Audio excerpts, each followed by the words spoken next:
जय श्री कृष्ण। राधे राधे राधे। मात्रा स्पर्शस्तु कौन्तेय शीतोष्णे सुखे दुःखदः आगमापायिनो नित्यास्तां स्थितिक्षेस्व भारत।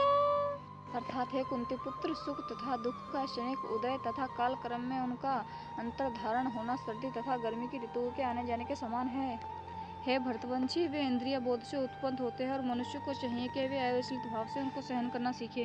तात्पर्य: कर्तव्य निर्वाह करते हुए मनुष्य को सुख तथा दुख के क्षणिक आने जाने को सहन करने का अभ्यास करना चाहिए। वैदिक आदेशानुसार मनुष्य को माघ, जनवरी, फरवरी के मास में भी प्रातःकाल स्नान करना चाहिए। उस समय अत्यधिक ठंड पड़ती है, किंतु जो धार्मिक नियमों का पालन करने वाला है वह स्नान करने में तनिक भी झिझकता नहीं। इसी प्रकार एक गृहिणी भीषण से भीषण गर्मी की ऋतु में मई जून के महीनों में भोजन पकाने में हिचकती नहीं। जलवायु संबंधी असुविधाएं होते हुए भी मनुष्य को अपना कर्तव्य निभाना होता है।